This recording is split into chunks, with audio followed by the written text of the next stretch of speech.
mood about the result because at the New York Stadium last night, in front of the Sky cameras, what a game they picked. It finished Rotherham 1, City 2. So 10 games gone, 15 points on the board, point and a half a game. That's about eighth if you extrapolate it through to the end of the season. Joining me, it's just you and me this morning, Ian. Ian, I know you were feeling pretty despondent at half time. It wasn't a spectacle, but in summary, just a quick sort of at the final whistle, you had to be happy with the points, yeah. Oh yeah, I mean, look, the positives from the game was the fact that we won. It was another away win, and something that the coaches and Nigel Pearson must be looking at is why we are so successful away, top three, and why we're so unsuccessful at home, bottom four. Yeah. So picked up 3 points, 2 goals. Tommy came back. Positive substitutions from Nigel Pearson, actually trying to win the game, which I liked. I thought Dickie and Naismith defended really well. And our finishing, when Conway got on the field and we actually created some chances, was brilliant. The negatives, it was an awful performance for about 80 minutes. Dreadful set pieces, poor service and distribution throughout the first 80 minutes, poor composure in the final third until Conway arrived. We were, as Nigel Pearson said, disjointed. Midfield was appalling to a man. Our distribution from the back was poor. Appalling passing for 80 minutes. Lack quality all over the field, really. And it was low energy, low tempo, and lack of control. But we did all that and we won. We won. I'm delighted to say we have been joined by Chris Honor. You've connected with us, Chris. Hopefully your sound's going to be okay, but you can hear us okay down your end, yes? Yeah, I can hear you perfectly, thank you. I mean, Ian pretty much summed up. I asked him for his 30 seconds of the game, and I said to you at half-time yesterday, you're summing up. You had it to a T, but that was a classic case maybe of writing the reporter's notes, but not realising what was going to happen. Just in a nutshell, how did you rate last night? Well, I've got to agree with Ian. There was so much poor football being played. It was as if a lot of the lads had left themselves on the team bus. It was a Wednesday night in West Yorkshire, and a few of the lads hadn't really applied themselves properly. Their touch was wrong. Their passing was poor. Their movement wasn't right. Rotherham started really well, and we made it a little bit of a battle that doesn't suit us. That suited them. They were getting crosses in. We weren't going with runners. It just felt. It seemed like it was just a matter of time in the first 20 minutes that they were going to score from across. Yeah. Naismith, brilliant tackle in the 6-yard box after about 10 minutes of the game. As Ian again said, some brilliant defending at times, but some of the passing, some of the touch. I remember one going into Bell, and he tried to just control the ball on the ground. It went up to his head, and then he ended up almost back where the pass came from Pring. I mean, that's just one example, but it was probably 20 or 30, maybe 20, and we just couldn't find a rhythm at all. There was no pattern of play, and it took us to the second half. I think it was 70 minutes. I think I texted you, and I was writing all my notes on texts so I could remember things to say this morning, and it was massively disappointing. I mean, you probably mentioned it before I came on, but I was away at the weekend, and I had Robin's TV on, and I was feeling very smug after 20 minutes, and I left to go to the beach, and it was only when I managed to get to the beach that the friend I was meeting told me it was now 2-1, and I thought he was joking, and I was talking to him about the Ryder Cup, and he kept on talking to me about the football, saying, you're gonna draw that game, and I said, don't be silly, and then he told me it was 2-2 after the start of the second half, and then he gloated at 3-2 at the end, and I didn't believe him, and it was so, my whole weekend was ruined. I still felt really annoyed on come the Sunday evening about throwing away 3 points, but the championship is full of these results, and I sometimes feel as if you've got to be grateful when you go to a place at Rotherham where you don't necessarily deserve all 3 points. And you get a result. I mean, you said to me, Chris, they didn't look on it, and you've obviously played the game. They were poor in the sense of giving away a 2-goal lead at the weekend. Yeah, it was a collective thing last night as well. I mean, as a player, even in that promotion season of 89-90, were the days where you went out there and for whatever reason, you weren't on it? Is it a mental thing? Is it that were they feeling, I think you used the word morale, maybe they'd been dented a bit by what had happened on Saturday, but it was so low key to begin with, wasn't it? I think they had their confidence bruised a little bit after Saturday's game. I think a few of them were hiding. I think a few of them were still reeling from some of the tough words that were probably said in the dressing room. Sometimes it's just your mental state. You can be drained by a result like that, and it's hard to lift yourself up. But I was watching that game, and there was 2 players on the other team, the left back and Rathbone in midfield, who annoyed the living hell out of me. But sometimes, he was digging deep because he knows he's in a relegation battle only 10 games into the season. And sometimes that's how you've got to approach the game from the off at these horrible places on a wet Wednesday in Yorkshire. I mean, it wasn't blowing a gale. It doesn't look the most attractive place to, even with the new most attractive place to go and play. But sometimes you've got to focus on the 3. You've got to have a little bit of arrogance, be brave, be confident. And I just felt that was missing last night. I think there was a few players hiding, just doing enough, but not enough.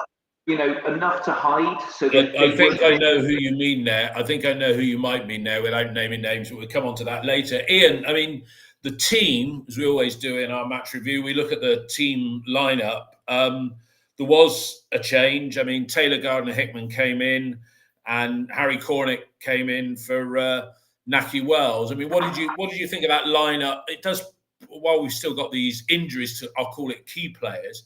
What did you think about that lineup when you saw it an hour before kickoff? Well, it's very predictable, wasn't it? Wells hasn't been scoring goals in open play. I know he got one on Saturday, but that pass from Stokes fullback was probably the best through ball he'll get all season. So you would have backed him to put that in, even if he was completely out of form. But he's cutting a bit of a frustrated figure, Naki. He's still trying, but there are times when he looks like he couldn't hit a cow's backside with a banjo. So I wasn't surprised that he brought Harry Cornick in.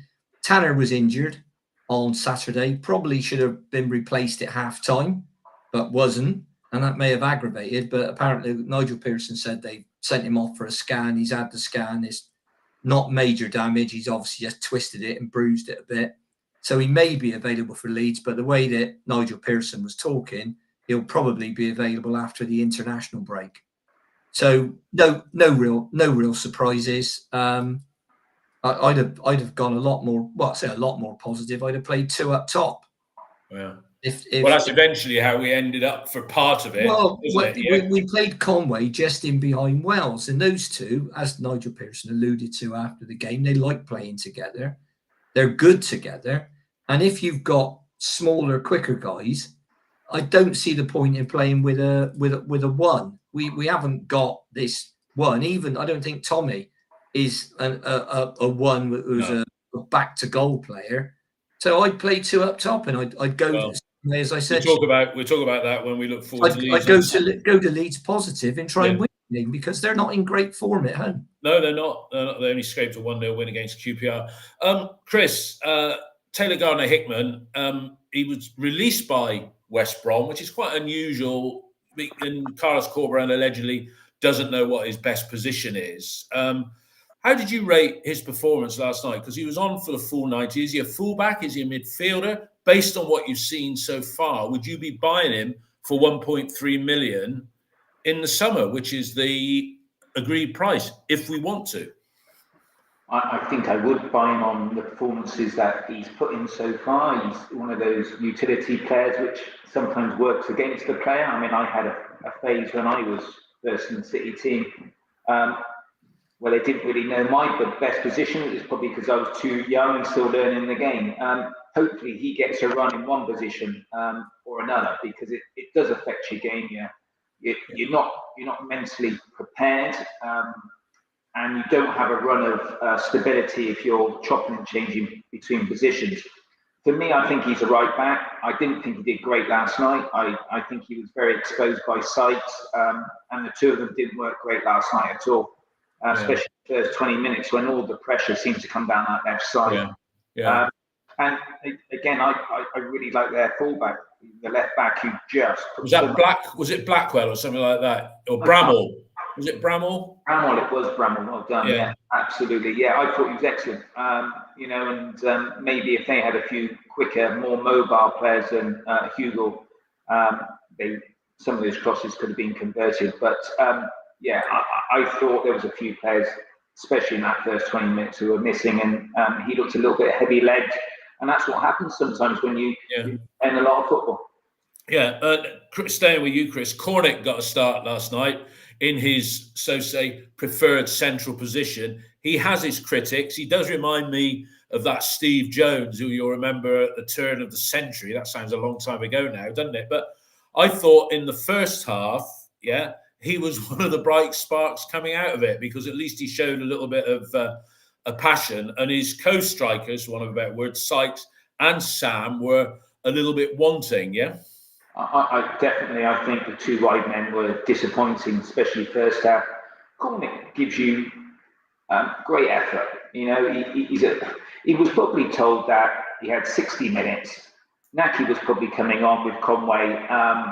Give us your best shot. I mean, I played in a couple of teams where managers didn't know their favoured centre forward, and used to go and tell them, right, you've got the shirt for today. Give us your best 60, and then let your mate come on for the last 30.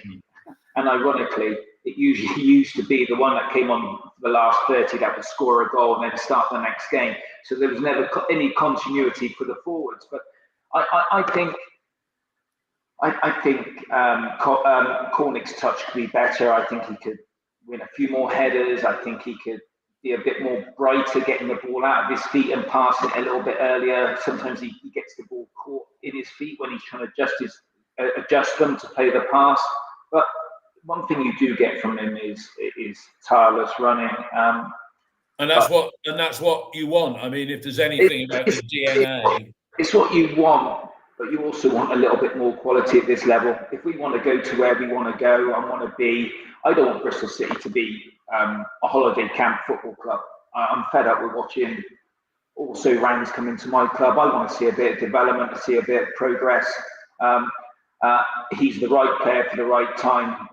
Whether he's going to get us into the top 6, I don't know. But probably not. I mean, interesting that we had him, and they had that other ex-Luton player from last season's promotion winning team, Oniyinya. I've got that pronunciation all wrong, but he was a handful up front in the mould of the big number 9. But moving away from individual players, Ian, if you look at that first half, when it was awful the first 20 minutes, I was half tempted to flick across and watch Coronation Street, because I thought there was rugby on last night, because Corrie was on Tuesday. It was on at 8:00. But Cal Naismith, now, against West Brom, he did a tackle right at the end of the game that 50-50, you're going to concede a penalty. Against Leicester, he conceded the penalty. At the weekend, he did a weak header, which put Pring under pressure for that worldy strike.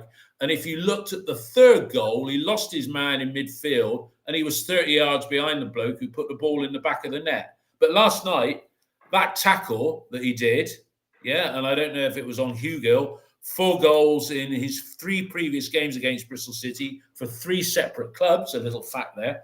That was a good tackle. And, that makes up for all the other stuff, or not, in your view? We haven't got much choice at the moment, have we? Well, we haven't, but no, it doesn't. You can't say I've done one good thing, therefore the 5 bad things I've done are now forgotten. That's not how it works. So if we had a fully fit squad, I'd have him playing in midfield, and my back 2 would, if you're going to play a 4, my middle 2 would probably be Viner and Atkinson or Viner and Dickey. And I thought Rob Dickey had a good game last night.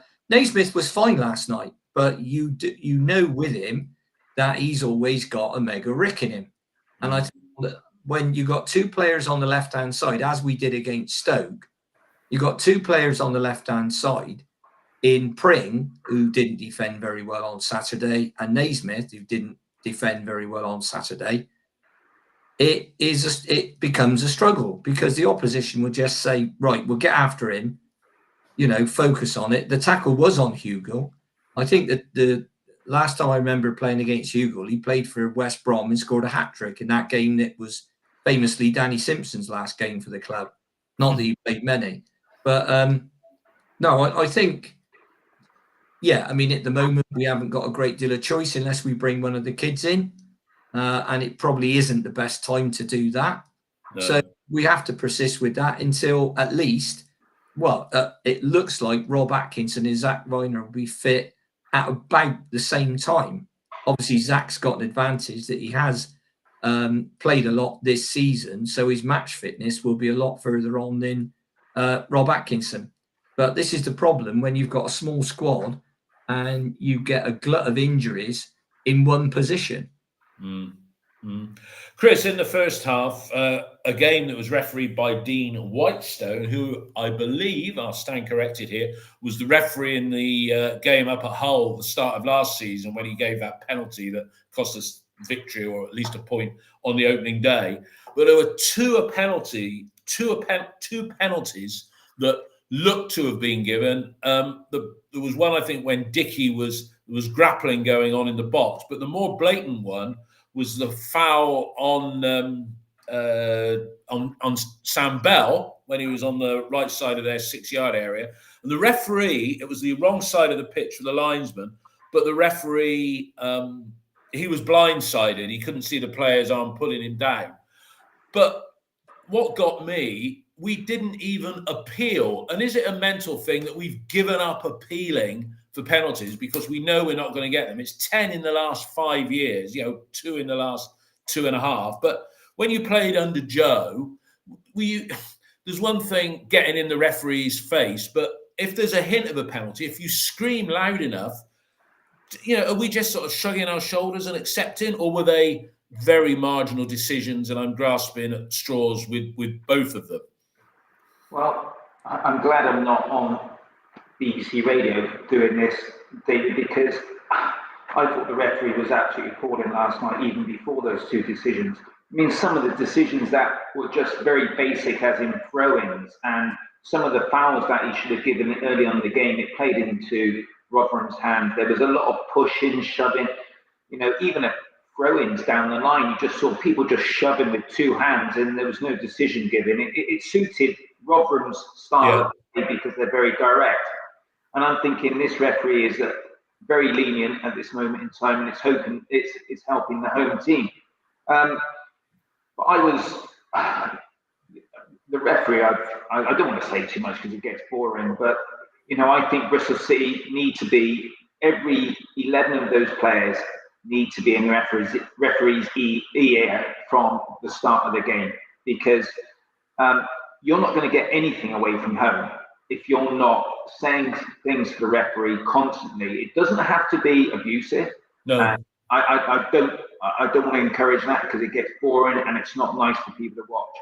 But if you're in midfield, it's a really important position just to keep reminding the referee what kind of decisions should be given. And that's a big part of, it actually keeps a team together and bonded when things are necessarily going against you. At least you can all have a quiet word, and it's one after another. But for me, both decisions were penalties, and they played it over and over at half time on Sky, because there was not a lot more to show because it was such a poor first half. I know. And you talk about penalties not given. I mean, on Saturday, even that game, I know you probably didn't see, there was a Sykes incident. No, I saw the forehand smash into Pring's face. I mean, that was just amazing. Blatant. Absolutely blatant. Never mind the one on Sykes in the first half, which I think you said, Ian, with that one, you didn't think it was, and neither did Neil. But Yeah, it was a forearm smash on Well, Cameron. that one, just to let you know, that one's gone to the Referees Association, the PGMOL, and Well, they've reviewed it and said the referee was right. So, what the Pring one? yeah, FFS. Goodness yeah, me. absolutely. Now, the problem you've got is that referees were all got together and told, look, you're giving too many free kicks. Not every coming together is a foul, right? So if a bloke falls over, don't automatically blow your whistle. Now, the good referees got their head around it and thought, yeah, well, that's going to let the game flow. It's going to be a lot better. Now, actually, last night, if I said to you how many fouls there were in total, you wouldn't guess 10, would you, all night? No. Because that's how many there were, according to the BBC site. Anyway, Go on. we committed 7, and they got excuse me, they committed 3. Oh. Now, this is when you get a referee and he gets that bit of it wrong, and he starts not giving blatant fouls, then all it does is make players think, well, I might as well grab his shirt and push him in the back, because I mean, he ain't going to do anything about it. All you're doing is you push the boundaries. Yeah. And they were a far more physical team than we are. They're at home. They're going to get a small percentage of decisions in their favour. For me, it's just, I mean, there was a period in the second half, just before the goals started to come, and they got throw-in after throw-in. That was never there. I mean, I can remember Cam Pring in the corner just holding his hands in his head. It was just basic. I mean, I know that's the linesman, but it was just well. What about when their player crashed into the goalkeeper and he gave a foul against Sam Bell? Unbelievable, absolutely. I mean, Sam Bell he held his hands up not to get involved in the tackle. You know, it was. Yeah, and I thought Sam Bell could have gone a bit stronger. That's me. Well, that's that. I mean, you see, that's that. Sometimes apathy of, oh, well, it is what it is. You want that aggression that's there. Yeah, we picked up bookings last night. Naki, I know BBC side didn't show, but Naki picked up a booking for dissent, apparently. And if you add that to the one where he kicked the ball away, those are 2 silly, unnecessary bookings. But before we wrap up, we'll talk about PGMOL and the VAR incident at the weekend. Let's get into the second half. And God, I felt sorry for Sky trying to make some chat at half time. I thought they'd rerun the piece they did before the game about us winning the Green Award, which I have to say, that piece that they did with Michelle Owen and the lad that does all the green stuff, I thought it was very good. And I'm a little bit of a cynic over stuff like that. But when they said everything that they were doing, I thought that was good. So at least we won something this year. But back to on the pitch action. Substitutions came on the hour, or 2 of them, 66 minutes. Wells coming on for Cornick. And the out-of-control speedboat, Andy Vyman. I'll talk about him for that. But those substitutions, predictable, Ian, from your perspective? Because Sykes was poor. I thought Sykes was very poor last night. Yeah, I mean, I think if you wrote down likely substitutions during the game, you'd always have both wide players coming off, because they normally do, whether they're tired or whether they can't last the full game. I'm not sure, although Belly almost lasted the full game last night. We haven't got that big a squad, but I mean, I think some of the substitutions, for example, he's got this thing now where he's bringing Vyman on to play on the left wing when he's got Mehmeti on the bench, which obviously, if I was Anis Mehmeti, I'd be thinking, hang on a minute, do I need to get my agent to have a word, because I seem to be the forgotten man here, and I was going to be the maverick and the one that was going to change stuff. And if any game ever needed a maverick to come on and do something, it was that game last night. But no, I think we've got a small squad. We haven't got a great deal of options at the moment. I'm thinking, I don't think Nigel Pearson would do it for a minute, but I'm thinking you could get Vyman into the side and give Jason Knight a well-deserved rest. Okay, we'll talk about Knight in a minute, Chris. His touch was, well, all our midfield was poor. I thought he was very disappointing last night. We spoke about that. He's just come up from League One football. he might be, struggling a little bit. So give him a bit of time on the bench, bring him in as an impact player with 20, 30 minutes to go, and he might be able to change a game. And he's another one who can play a number of positions. I mean, he played 4 different positions for Derby in the last 2 months of last season, including left wing.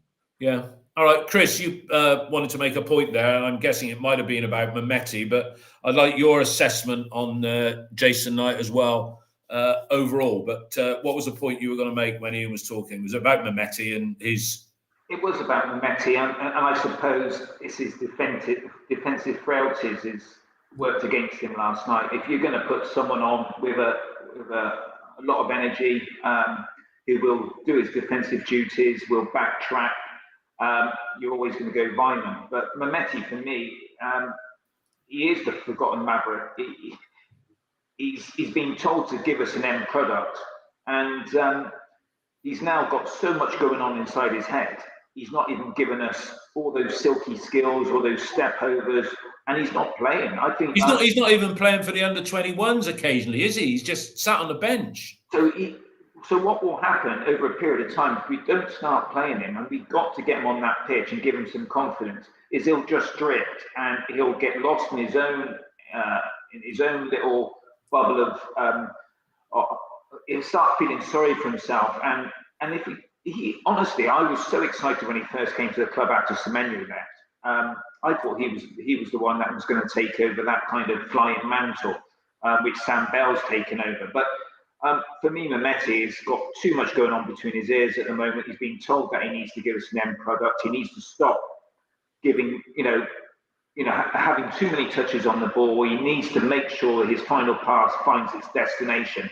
And he's thinking about the game too much, and nothing's happening for him. So, but going back to last night, I wasn't surprised he didn't come on. Although, as Ian said, if I had an agent or I was brave enough, I'd go and knock on the manager's door and ask him what was going on and why I'm not playing. You said there about his defensive duties. I mean, in that respect, do you think Sam Bell does enough to help Cam Pring, and Mark Sykes does enough to help George Tanner? Well, especially not last night. I mean, there was a time that Bell got switched to the right side after substitution, and then the next thing, Gardner Hickman was being exposed because he had tracked back on that side, and then Roberts done it on the other side for the goal. So, and Roberts is more defensive minded. So, too many substitutes for me upsets the balance of any game. It takes a couple of minutes to get focused, get involved. Yeah. You'd expect players to be watching the game from the bench and focused and knowing what their teammates are doing. But it isn't until you're out on the pitch and your heart rate's up and your concentration is flowing that you're actually making a contribution. And sometimes with all these amount of subs, I personally think 5 subs is too many. Yeah. And talking about subs, and I know it's reflecting back on Saturday, what did you think of bringing on 4 after 54 minutes? On Saturday? I didn't see Saturday. That was so. Ian, you tell me. I just. Well, we won't dwell on that again because we spoke about it. It was Nigel doing it very early on in the second half on match. But let's look at the positives of last night. Just when you're sitting there thinking, "Oh my God, it's going to be a bore draw," and you're going to watch Coronation Street on +1 or whatever else is coming on. 81 minutes, 2 minutes after he's come on. Ian, you talk us through Tommy Conway's first, because I've called this episode Champions League Goals, Conference League Performance. But take us through Tommy's goal, because it was, he's going to be the next export going out of here to build the nest egg, isn't he? Well, it was a great diagonal ball out to, a good ball down the line. That was the second goal I was going to talk about then. Good ball down the line. I think it was Naismith. Played the ball hard down the line. Now, he tried that a few times earlier on, but there was nobody making the run into that channel. You had Sam Bell, who was more or less stood out there. But Conway does that. He gets into the channel. He runs wide. Now, as the ball came forward, I don't know where Naki gave the defender a little nudge, but the defender got stuck under the ball. So he jumped up to try and head it, and the ball just went over his head. Tommy Conway reacted first, got into a wide area, and he came into the box from the left. and then took us. It was a fantastic. I mean, you couldn't even call it a chance. It was a fantastic right foot shot across the keeper, and you don't save that with two keepers. So. Well, he rifled it in, didn't he? The amount of power that he got. Oh, yeah. I mean, you're not. I don't think anybody would have saved that. We've got a note come up from Dave Fess. The defender just mistimed it, so Naki didn't shove him. So, we got a bit of luck there, didn't we? He just jumped, mistimed the ball goes over his head, and there we are. And that's what you get when you've got a forward like Conway on, and you've got Naki up there as well. And you're putting the team under pressure. They haven't got the time to play out like millionaires. They're thinking, oh, no, he's running in behind me. And, that little bloke's over there and he scores goal. Good. Yeah. And by the time you thought about all that, they're away and they've done something. So great strike. Couldn't fault it. And let's be honest, Tommy came on with 11 minutes of the game to go and he was man of the match. Yeah. So well, he bound to be. Everything you want to know about that game, doesn't it? Chris, how did you see that goal? I mean, it was a goal that Bob Taylor in his prime would have been proud of, wasn't it? Oh, David, that goal was just absolutely brilliant. It was so out of keeping with the rest of the game, wasn't it? The way he hit the ball was everything. It was perfect. The angle, the weight, the ferocity of it was just brilliant. It was a brilliant finish. Honestly, I almost was stunned when the net rippled at home on the sofa. I just thought that guy is something else. If you're I mean, he's on people's radar now, but you're looking at that goal, and that is a standout goal, isn't it? Really, that people are going to think, hello, he's back. I think that goal will follow him around for a few years. I mean, that is just a brilliant finish. And the second one was excellent. Well, come on to that in a second. Let's stick with you, Chris. But that was honestly the first goal. If he scores a better goal in his career, just for the way he hit it, in such a poor game, it just stands out like a beacon. Yeah, he said it was probably the best strike. They quizzed him on Sky after the game, and he said probably the best goal, the best strike he's ever got. Maybe not the most important, but it was integral to getting 3 points. But sticking with you, Chris, less than 5 minutes later, and it's back to 1-1. Shitty goal to concede, I have to say, and nobody on Blackett, totally unmarked, and there's Vyman 3 yards away. I mean, I'm not a Vyman fan, but I put that one down to him in terms of shoddy marking on the edge of the box, and then Max got criticised as well. So how did you see it? It was terrible. Vyman was off wandering about the clearance up the field. He was just not engaged at all defensively. The ball was still, Rathbone played the ball inside Roberts. The fullback crossed it, called it back. It was a decent finish. He hit it hard enough. Max couldn't see the ball through a load of bodies. But Vyman was to blame as much as anyone else. Well, Dave Fevs, as Jess said on the text feed, not Vyman's man. I'd ask the question then, Dave. Who should have been marking who should have been the centre half? Who should have been marking that particular player? I'm sorry, Dave. I'm gonna disagree with you, because if you're a midfield man, you open up your body and you see who's available, who needs to be picked up, and you react to a hell of a lot. He was on the box. He was on the edge of the box for several seconds, and Vyman was more worried about getting up the field when we were defending something, and he should have slotted in really quickly. That was painful. That was absolutely painful after that brilliant goal. I was. Talk about frustration on the sofa. My God, that was painful. Yeah. Well, we weren't mothering the goal, to use Gary's favourite phrase there. Ian, go on. What was your point? I'm going to come to you anyway. Well, I noticed earlier on from a long throw that Jason Knight was marking Blackett, which seems like a physical mismatch to me. And we've seen it before.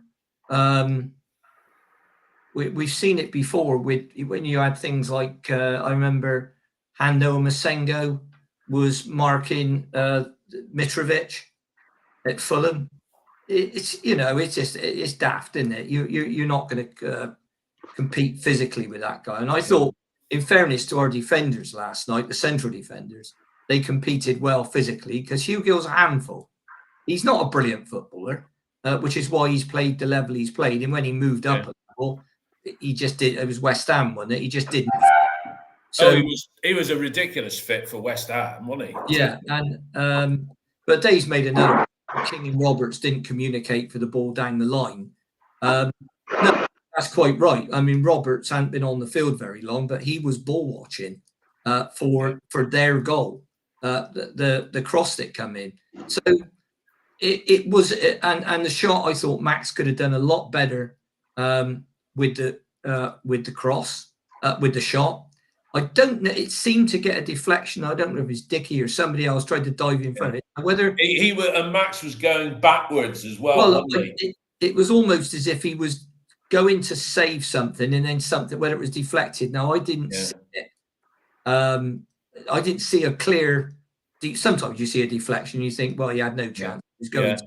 Interesting here. We've got Tomo and Dave Fevs both trying to exonerate Vyman as an individual and putting it down to lots of players at fault, says Dave, for the goal that was conceded. I just want to backtrack on Mehmeti, because you were saying, Chris, that he'll disappear. And I'm thinking of players. It's back in the day when we had clubs in the bag. And I remember Mo Issa, he came to us with a decent scoring record. But do either of you go, who was a lad that we got from Scunthorpe that had been one of their top players? Another winger. And I want to call him Anyans, Adelakan. That's right. Remember him?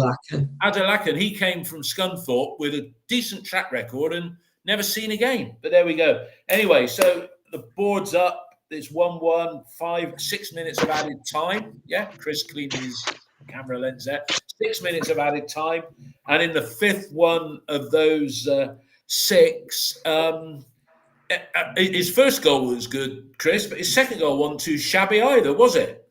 No, brilliant finish. He just helped on the way with a little flick of the ankle, really, and just helped it round the corner into the bottom right-hand corner. Very athletic. He got up in the air. He got in front of his man. Great run. He knew Andy King was crossing the ball, and he made that little fox in the box run to the near post. And the kid has got everything. It just goes to show. It just goes to show what we're missing. But he's back. He's back.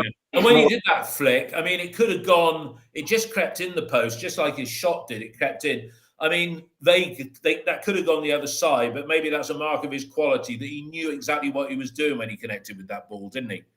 Oh, absolutely. No. He, that was deliberate. He's not trying to go near post. He's deliberately gone for the far post. And I think there was some comparisons, wasn't there, with another famous goal, Ibrahimovic, and how he helped it on in a famous game himself. So that was a great goal, and he celebrated as. I was going to say that to Ian. Ian, you can't fault.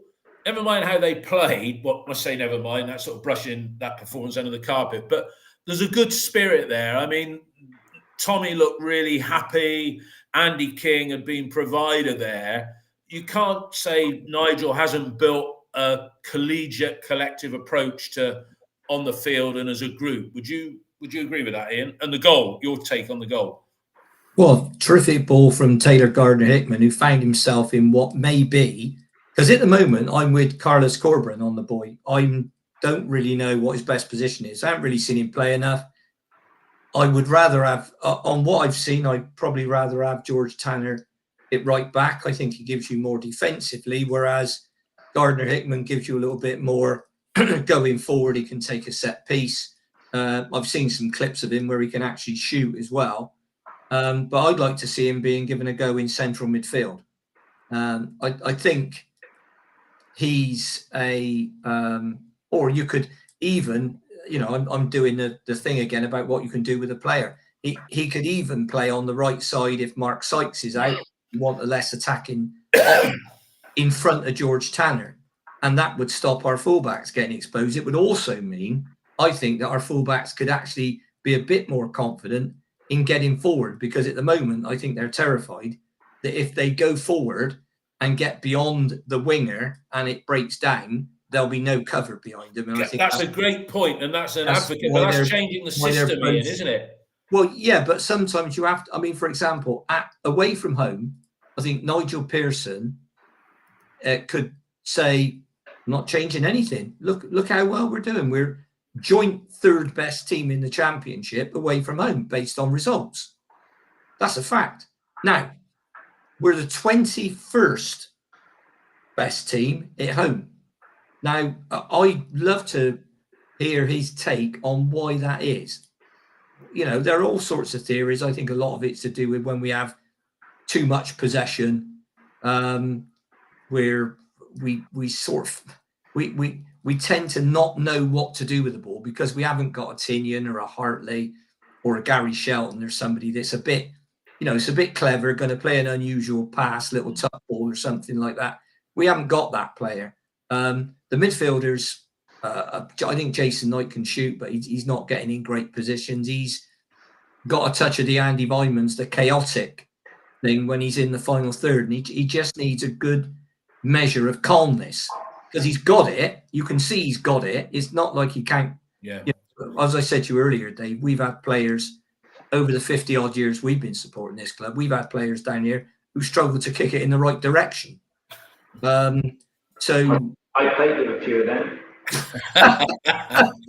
I can remember that, Chris. But and I looked at, and some of those lads, you never believe it, but they were actually quite popular with the fans because everybody just laughed at them.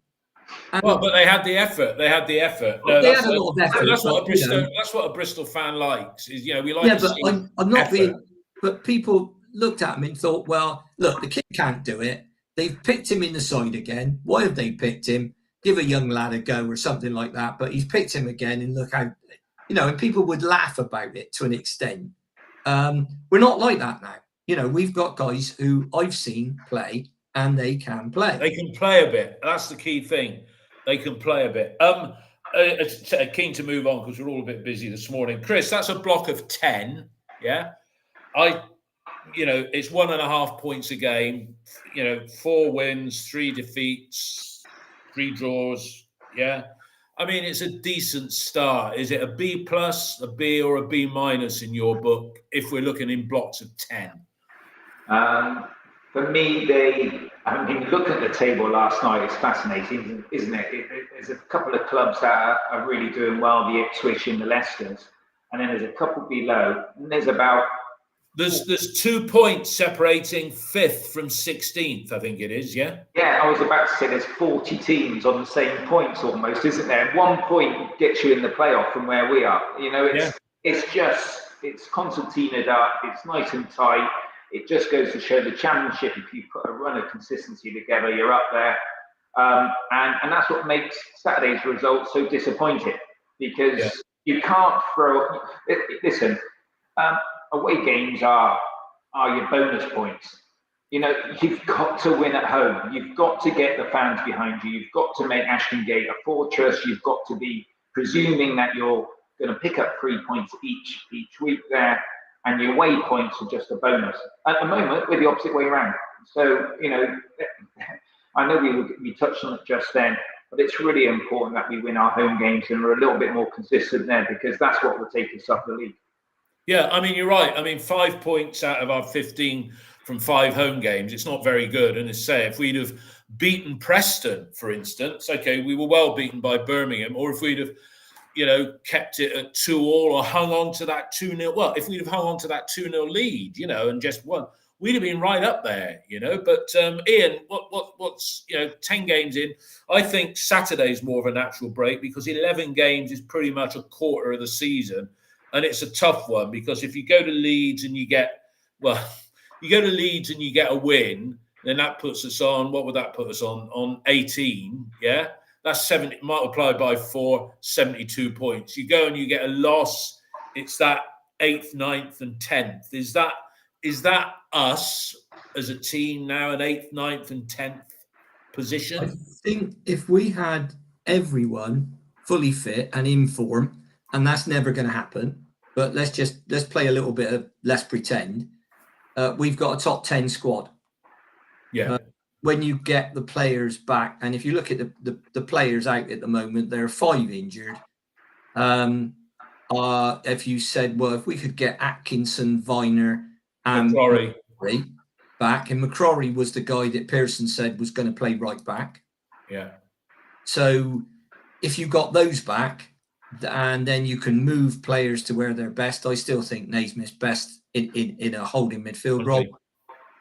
So you've got a top 10 squad, but the problem is we've always got between 4 and 6 injured. And we at the moment, Ian, we've got players that would be first picks for the 11. Well, that was the case last season when we had players like Matty James out with a foot injury and various other things like that. So I think we've got to find the right shape, the right balance at home to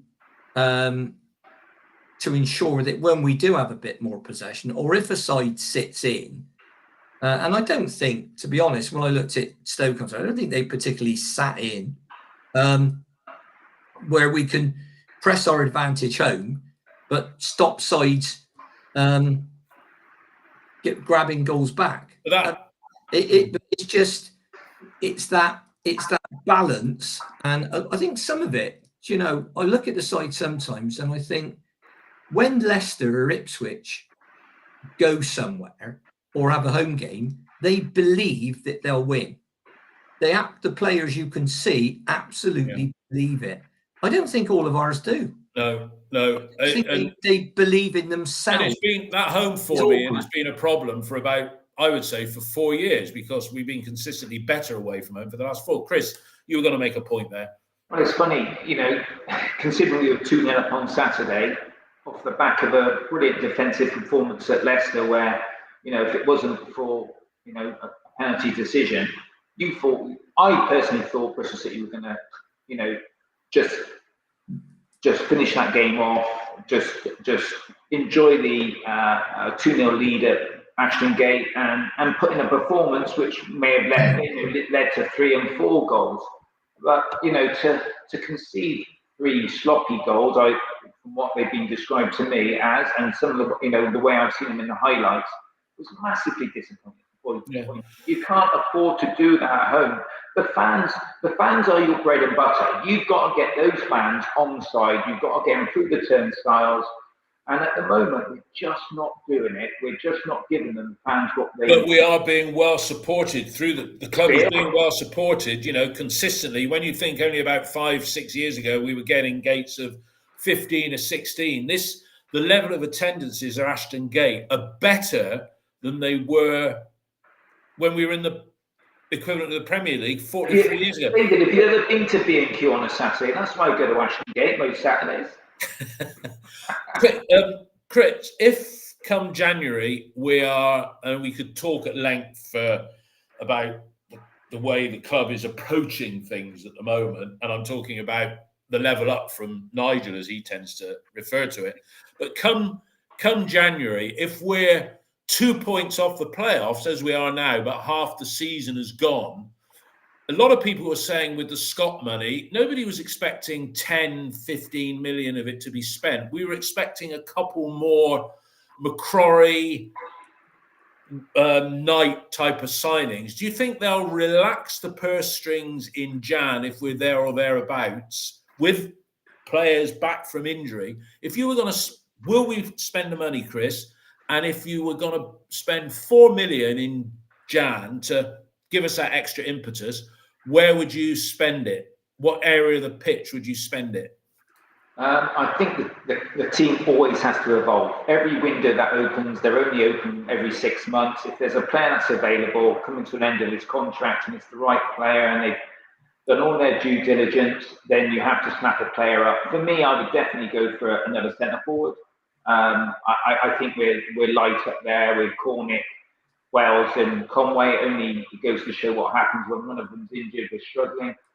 I would probably go for another midfielder, and obviously depending on, it's hard because we've got 2 centre-halves out injured at the moment.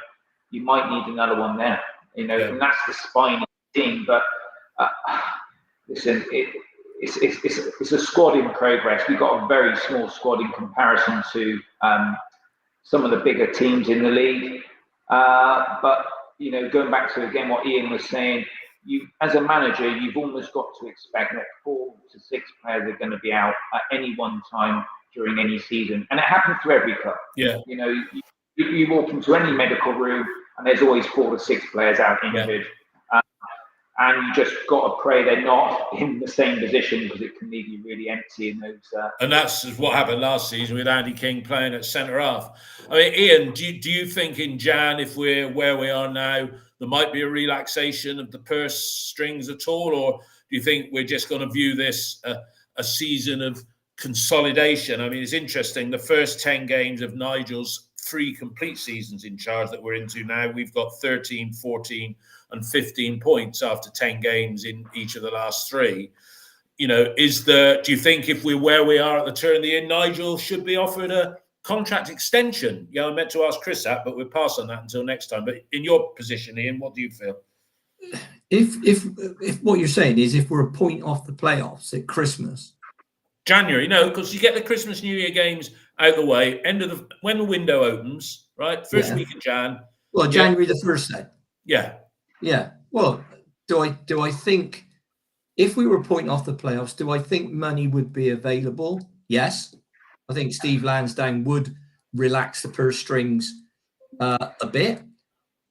He's got a few issues at the moment with planning permission and judicial reviews, and he's trying to build 510 houses in a field to fund the development of the sporting quarter, which has just been put on hold.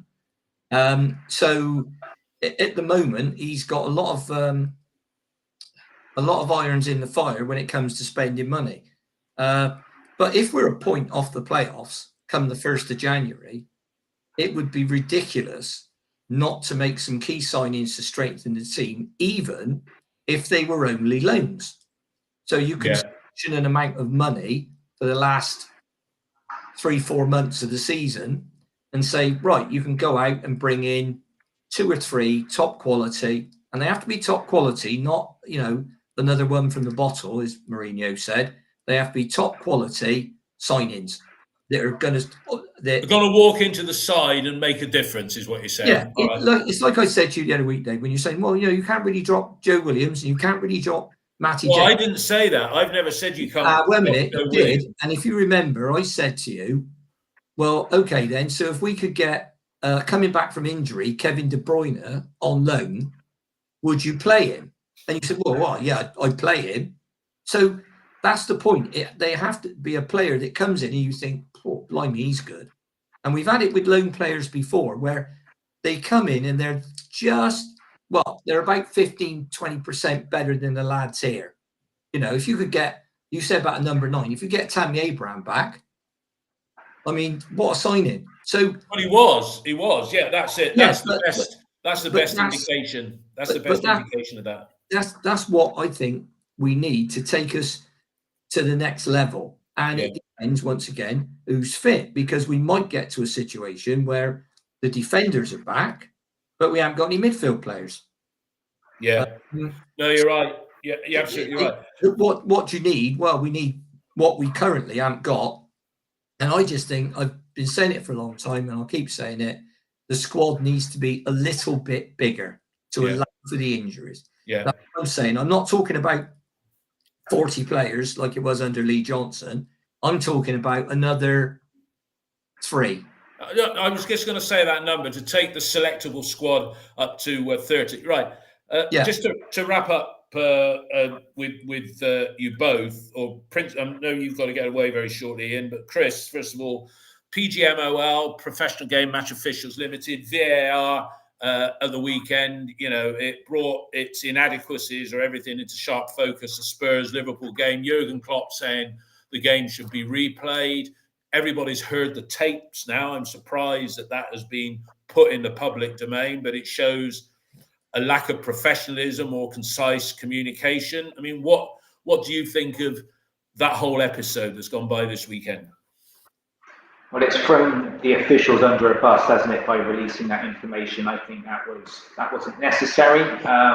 It gives everyone a massive talking point around the game. And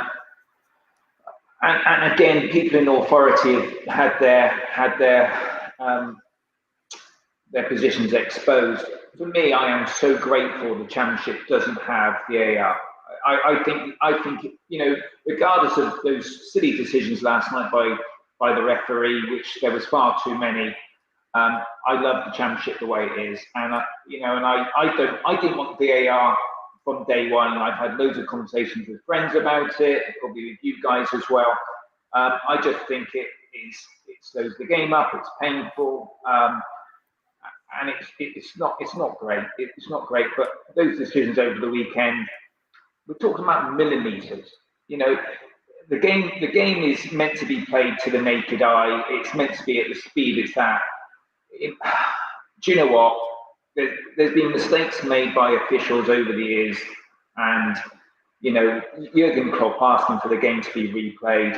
He needs to wind his neck in and get over himself, really. Yeah, Ian, your take on it? And we talk about mistakes. Do you remember that Leeds West Brom game around about 1969 when was it West Brom broke away and clearly offside? And that maybe that was the year. Was it that Leeds lost the Championship to Derby? Well, we can find. Well, how about the time down at Ashton Gate when Palace had the ball in the net and the referee didn't give the goal? Yeah. So, and that guy's still refereeing in the Premier League.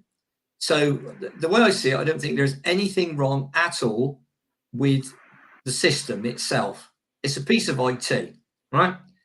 The problem is people that can't draw a straight line. In fact, they don't even need to draw it. They showed what happens yesterday, and you get a whole number of lines moving up the pitch like that. And when one touches the player closest to the goal's foot, it stops. So you can see who's closest to the goal. They saw that on Saturday, and still two of them gave the wrong decision. Well, it was, I think Saturday was a lack of, it was poor communication. It wasn't, Dave. It was a lack of ability. These guys, you saw the referee last night, right? Now, if I couldn't referee a game better than that, I'd pack up refereeing. Because, there were two blatant penalties that with VAR would have been given. No doubt about it. They'd have both the Dickey wrestled to the floor and Sam or whatever his name was, dragging back. I mean, he had Sam Bell. He had both arms round his waist. Yeah, absolute bear hug. Now, if you're looking at that as a referee and thinking, well, I don't know, no, that's a penalty, mate. You're not allowed to do that. You're not allowed to pull someone's shirt. You're not allowed to get them in headlock, right? Yeah. You're not allowed to do any of that shit. If you are allowed to do it, you better show me the refereeing manual, or the coaching manual where it says it. So I unlike Chris, and I respect Chris's opinion, I can see it from both sides. But unlike Chris, I would have VAR in the Championship. And I do expect the officials to get it right. And in order to do that, sometimes they need to take an extra minute, right? Take an extra minute and get it right rather than rush it and get it wrong. Yeah. I mean, my take on it, just to wrap up, is that... Oh, sorry. By the way, I agree that the game shouldn't be replayed because if it shouldn't, because it's a can of worms. It's just you open up you're going to it's not even a can of worms. Somebody said it's a vat of worms if you do it. My take on it is that Saturday, it was lack of communication because VAR said it was a goal, but they didn't realise the goal and they didn't pull the game back because the laws of the game were as Chris said, maybe it wasn't the easiest thing to do for the people involved to have that transcript released. That's people. I've seen it a lot over the years, not just in football, but in business, where people get overly concerned about the process. Yeah. Forget what they're trying to achieve. So what's the end game? The end game is to get the decision right. Get the decision right. I mean, my take on all of it is I probably won't be allowed. I won't be alive to see this, but I would say, well, hopefully I'm 67 now. But I would say within 25 years, if you look at the way automation is going, football will still be played by people, but the referee could easily, when you look at what some of these robot things are capable of doing now, the referee could be a robot, and in his head, he would have all the cameras, angles, all the sensors and everything. And you could see matches being refereed by robot referees who would have everything at their disposal. That's maybe a little bit bold statement to make, but I've just made it. There we go. We'll be doing our Leeds review on Sunday morning, I think, more likely than the Saturday evening. So Sunday morning, doing this live. Chris, thanks for coming and joining us and giving your, as ever, erudite views. I loved the text you were sending me last night that was on there. You know, I could have made a match report out of all of that. But it's been great to have you on. Ian, good to have you on as always. And everybody who's been listening on this live stream, great. And everybody who listens to the download, thanks a lot for your support. All the best, everyone. Bye-bye.